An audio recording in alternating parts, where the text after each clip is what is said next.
আসসালামু আলাইকুম এভরিওয়ান, সবাই কেমন আছেন? আশা করি ভালো আছেন। যারা এখনো আমার চ্যানেলটি সাবস্ক্রাইব করেননি, একটু কষ্ট করে সাবস্ক্রাইব করে নিন। তো আর বেশি কথা না বলে চলুন গল্প শুরু করি। মানুষ বলে না, সুদর্শন ছেলেরা কখনো এক নারীতে আসক্ত হয় না। তন্ময়কে দেখলে সে ধারণা ভুল প্রমাণিত হবে। ছোঁয়ার গালে তন্ময় হাত রেখে বলল, কিছু বলবি? ছোঁয়ার কম্পিত ঠোঁট আরো কেঁপে উঠল। মাথা নাড়িয়ে বুঝালো, বলবো। তাহলে বল, দেরি করছিস কেন? আর কত দেরি করবি? আমি বললেও কি তুই বিলিভ করবি তন্ময়? একবার বলেই দেখ। আমি পারছি না তন্ময়, আমি পারছি না। কি ভেবেছিস তোকে ইগনোর করছি? এই যে ওশানের কারণে কষ্ট পেলে, আমি তো সেই কষ্টটা অনুভব করিনি। তুই যে প্রতিনিয়ত কষ্ট পাচ্ছিস আমি খেয়াল করছি না, বরং আগের থেকে একটু বেশি খেয়াল রাখি তোর। সারাক্ষণ তোর মলিন মুখ আমাকে যন্ত্রণা দেয়। আমি পুড়ছি ছোঁয়া, প্রতিনিয়ত জ্বলছি তোর কষ্ট দেখে। মৃন্ময় যে এক্সট্রা নতুন আইডি খুলেছে, ওটা আমারই আইডি। সারা রাত তোকে একা কষ্ট পেতে দেইনি আমি। আমি জানি তোর ঘুম হয় না রাতে, তাই সারা রাত তোর সাথে জেগে চ্যাটিং করি। আমাকে একটা লাস্ট চান্স দিবি তন্ময়, তোকে ভালোবাসার একটা চান্স। আমি তোকে ভালোবাসি বলার সাহস পাচ্ছি না, কারণ আমি সময় থাকতে তোকে গুরুত্ব দিইনি। যখন ভীষণ ধাক্কা খেয়েছি জীবনে, তখনই উপলব্ধি করেছি তুই ঠিক আমার জন্য। কিছুদিন একাকী থেকে উপলব্ধি করেছি তুই আমার কাছে কতটা গুরুত্বপূর্ণ। তোকে নিয়ে তো আলাদা করে কখনো ভাবিনি, তবুও তোর ইগনোর কেন আমাকে কষ্ট দিল? কেন মনে হলো তুই ছাড়া কিছু নেই আমার? আমার পুরো পৃথিবী শূন্য। সারাক্ষণ আমার সাথে সাথে থেকেছিস, তাই আমি অনুভব করতে পারিনি তোর অভাব। তুই যদি বহু আগে আমাকে ইগনোর করতি, আমি বোধহয় বহু আগেই বুঝে যেতাম আমি তোকে ভালোবাসি। তন্ময়, আমি শেষ হয়ে গিয়েছি। আমি ঠকেছি, ভীষণ আঘাত পেয়েছি। আমি এত বোকা, কে ভালোবাসার মানুষ কে অভিনেতা এটাই বুঝতে পারিনি। ছোঁয়া অঝরে কাঁদছে, কেঁদেই যাচ্ছে। দীর্ঘদিনের গ্লানি বোধহয় এবারই বেরিয়ে যাবে। আমি তোকে প্রেম করার কোনো সুযোগ দেব না ছোঁয়া। সরি। তাহলে বউ হবি আমার? ছোঁয়া হেসে দিল। কান্না ভেজা মুখে হাসির প্রলেপটা দারুণ লাগছে। আপাতত গরিব আছি। পারবি একটা টিনের ঘরের নিচে আমার সাথে থাকতে? পারবো। পরীক্ষা যেদিন শেষ ওই দিনে আমরা বিয়ে করব, মনে থাকে যেন। বাড়িতে গিয়ে জানিয়ে দিবি তোকে একবার পেয়েছি, আর হারানোর রিস্ক নিতে চাচ্ছি না। তন্ময় ছোঁয়ার হাতের উপর হাত রাখলো। দুজনেরই মুখে হাসি। এখন শুধু পরীক্ষা শেষ হওয়ার অপেক্ষা। বাড়িতে ফিরে ফ্রেশ হয়ে পড়তে বসলাম। সন্ধ্যা করিয়ে রাত হলো। তন্ময়ের দেওয়া ফটো ফ্রেমটা ড্রেসিং টেবিলের উপর রাখলাম। খুব ইচ্ছা করছে আমাদের দুজনের একটা ফটো রাখতে। খাটের উপর মাথা দিকে সোচবালা একটা ফ্রেমে অনেকগুলো মুখ ক্যামেরায় বন্দি। রোশান স্যার আর তার বন্ধুরা। এটা সাজেক ভ্রমণের পিকচার। সবার মাঝে আমার চোখ আটকালো ওনার দিকে।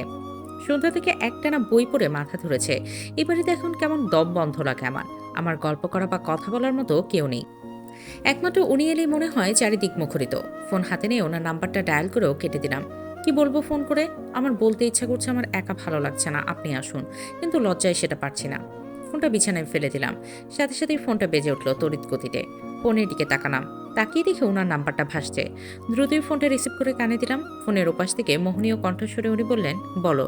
কি বলবো? মিস কল দিলে? মিস কল কখন? মাত্রই তো এসেছে। মনে হয় হাতের চাপ লেগে গিয়েছে। ফোন তো সাথে সাথেই কাটলাম। মিস কল হলো কিভাবে বুঝলাম না। ভাবলাম ইচ্ছে করেই দিয়েছো।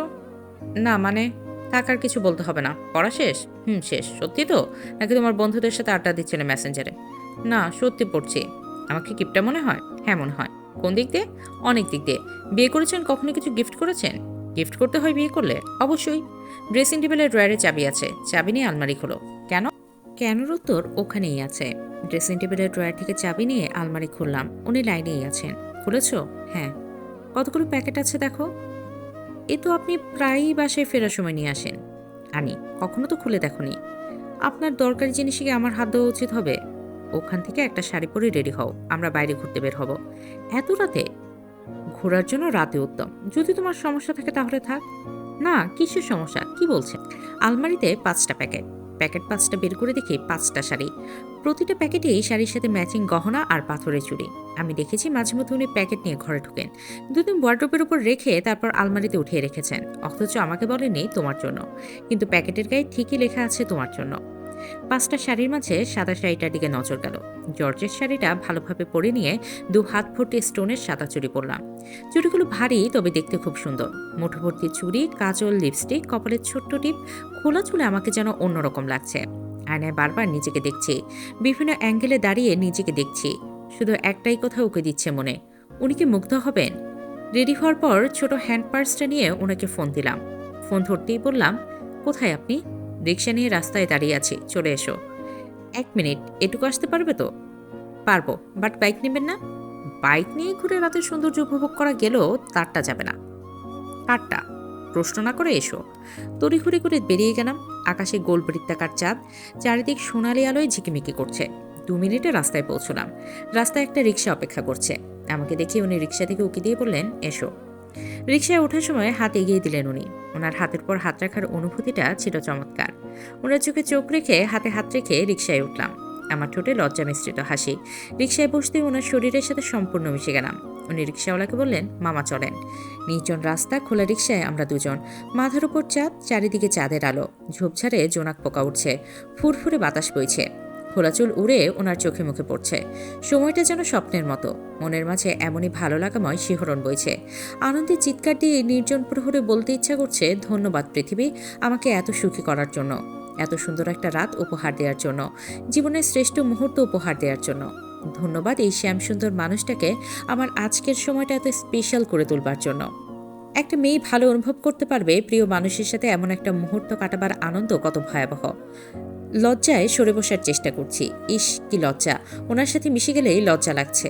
খানিকটা সরে একদম গুটিসুটি মেরে বসতেই উনি আমার উন্মুক্ত কোমরে হাত রাখলেন। সাথে সাথে শরীর কেমন যেন ঝাড়া মেরে উঠল। সমগ্র তনু জুড়ে শিহরণ বয়ে গেল, ঠিক যেন কারেন্ট শকের মতো। তড়িৎ বেগে ওনার দিকে তাকালাম। কোমরে হাত রেখে এক ঝটকায় টান দিলেন ওনার দিকে। মাথায় এসে ঠেকল ওনার বক্ষে। চোখ মুখ থেকে চুল সরিয়ে কানের সাথে অষ্টমী সে ফিসফিসিয়ে বললেন, দূরে যাচ্ছ কেন? যতই কাজ টানছি তুমি ততই দূরে যাচ্ছ কেন বলো তো? আমি ভীষণ অবাক হয়ে চোখ তুলে তাকালাম ওনার দিকে। লজ্জায় নেত্রযুগল সংকুচিত হয়ে আসছে। এভাবে মানুষটা আমাকে ফাঁসাচ্ছেন। কি সাংঘাতিকভাবে আমাকে ফাঁসিয়ে নিলেন। উনি দুটো হাত দিয়ে আমাকে কি দারুণভাবে আগলে ধরে রেখেছেন ওনার বুকের সাথে। নেশাক্ত আখি জোড়া আটকে আছে আমার মুখশ্রীতে। একবার ওনার এমন সর্বনাশা চাহানিতে চোখ পড়তেই চোখ সরিয়ে নিলাম। লজ্জায় সম্পূর্ণ মিইয়ে যাচ্ছি আমি। লজ্জার ভালো লাগা দুটোই বিরাজমান আমার মাঝে। ঠোঁটের কোণে মৃদু হাসি নিয়ে ওনার বুক থেকে মাথা তুললাম। কিছুতেই ওনার মুখ পানে তাকাতে পারছি না। এত লজ্জা!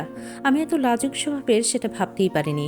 বিয়ের আগে ভাবতাম জামাইয়ের সাথে জ্যোৎস্না বিলাসের সময় তার মুখপানে চেয়ে চেয়ে বলবো, ভালোবাসি, ভীষণ ভালোবাসি, আরও বেশি ভালোবাসা এত দারুণ একটা রাত্রি উপহার দেওয়ার জন্য। কিন্তু না, একেবারেই সেটা হচ্ছে না। কল্পনার বাস্তবতার মাঝে কত তফাৎ তা অনুধাবন করতে পারছি। কল্পনায় প্রিয় মানুষের সাথে হাজারো ভালোবাসার গল্প বলা গেলেও বাস্তবে তা ভিন্ন। সে পাশে এলে যে এত ভয়ানক লজ্জা ঘিরে ধরে জানা ছিল না। তাকিয়ে আছে অন্যদিকে, ফুরফুরে বাতাসে প্রাণ ভরে নিঃশ্বাস নিচ্ছি। সেই সাথে নাকে ভেসে আসছে ওনার শরীরের পারফিউমের মিষ্টি ঘ্রাণ। পারফিউম উপেক্ষা করে ওনার শরীরের মিষ্টি ঘ্রাণটা যেন বেশি অনুভব করতে পারছি। মাঝে মাঝে আর চোখে তাকিয়ে দেখি উনি তাকিয়েই আছেন আমার দিকে। এবার আমার আরও লজ্জা করছে। কোমর থেকে ওনার হাত সরাতে কোমরে ওনার হাতের উপর হাত রাখলাম। হাত সরানোর চেষ্টা করতে উনি আমার হাত চেপে ধরলেন। আস্তে আস্তে আঙুলের ভাঁজে আঙুল দিয়ে চেপে ধরে রাখলেন। কি ভয়ানক শিহরণ বইছে শরীরে। আমি হঠাৎ ওনার দিকে দৃষ্টি নিক্ষেপ করলাম। মানুষটার ঠোঁটের কোণে মৃদু হাসি। আবারও মুখে পড়া চুলগুলো আরেক হাত দিয়ে কানের নিচে গুজে দিলেন।